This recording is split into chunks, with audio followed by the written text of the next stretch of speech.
Dia do Escritor, o qual é comemorado anualmente no Brasil no dia 25 de julho. A data foi instituída em 1960 por João Peregrino Júnior, então presidente da União Brasileira de Escritores. Na época, o vice-presidente da instituição era Jorge Amado, um célebre escritor brasileiro.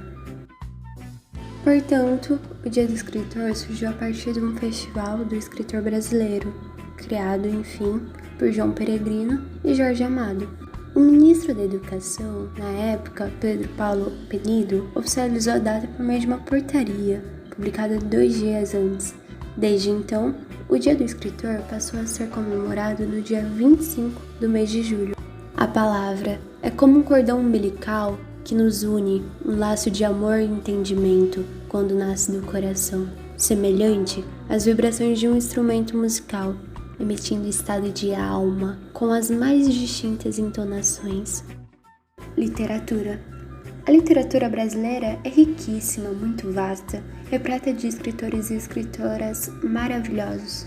Vale ressaltar, cada um com a sua característica, a sua maneira própria, a sua visão, a sua forma de representar a realidade, sintetizar as angústias e alegrias vividas em determinado período ou personagens. Grandes escritores brasileiros que se destacam foram Monteiro Lobato, Machado de Assis, José de Alencar, Carlos Drummond, Mário de Andrade, Cecília Meirelles, Clarice Lispector, Guimarães Rosa e Manuel Bandeira.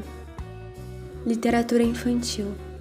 Na infância, a literatura é extremamente importante, pois é capaz de provocar sentimentos, promover a associação do mundo imaginário à situação que as crianças vivem no cotidiano, ampliar a compreensão da realidade, além de estimular a criatividade e a imaginação. Pela descoberta de outros mundos, ela consegue desenvolver um pensamento crítico, a importância de ouvir história. O primeiro contato da criança com o texto é realizado oralmente, quando os familiares contam-lhe história. A criança passa a interagir com as histórias, acrescentar detalhes, personagens ou lembrar de fatos que passaram despercebidos pelo contador. Outro fato relevante é o vínculo afetivo que se estabelece entre o contador das histórias e a criança.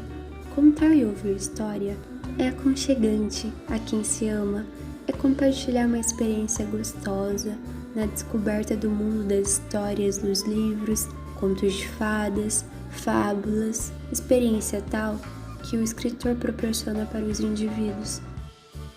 Sítio do Pica-Pau Amarelo. O sítio é um lugar onde todas as crianças querem ir, porque é mágico. Tem um pó de piripimpim que faz todas viajar no mundo da imaginação. O escritor Monteiro Lobato, criador do Sítio do Pica-Pau Amarelo, tinha um sonho como matéria-prima. Por esta razão, a história que agita a vida de Emília, Pedrinho e Narizinho são repletas de fantasias e suas travessuras. Tudo pode acontecer. Além de chamar a atenção e o interesse da criança através do imaginário, Lobato conscientiza com a sua literatura denunciadora, que envolve fatos políticos, econômicos e sociais. A sua principal obra, O Sítio do Pica-Pau Amarelo, tem traços de um Lobato indignado com a exploração do petróleo. Logo depois, surge o Poço de Visconde, que conta a história da descoberta do petróleo nas terras do sítio, que eram terras da sua família. Não podemos expor, criou personagens fantásticos, os quais diziam tudo o que ele pensava sobre a descoberta, entre elas Emília, qual representava sua voz. No sítio, onde tudo acontece, não há o que Dona Benta ignore e muito menos o que Tia Anastácia não faça, e muito menos lugar onde Pedrinho e Narizinho não tenham explorado. Nesse sítio temos de tudo: fadas, duendes, anjos, almirantes ingleses e muitos outros personagens que mexem com a imaginação das crianças e até mesmo dos adultos, pois podemos reviver a mitologia grega e demais épocas da nossa história. O escritor. Ele arruma as palavras de um jeito que só ele sabe, seja em forma de poesia, crônica, conto, artigo, o que for. O que importa é que ele deixa lá suas impressões, implícita ou explícita. Além disso, o ato de escrever é viajar em mundos, cosmos, universos. O escritor tem esse dom espacial e ainda penetra em almas, pensamentos, faz de sussurros palavras que ganham vida e formam numa folha qualquer. É magnífico.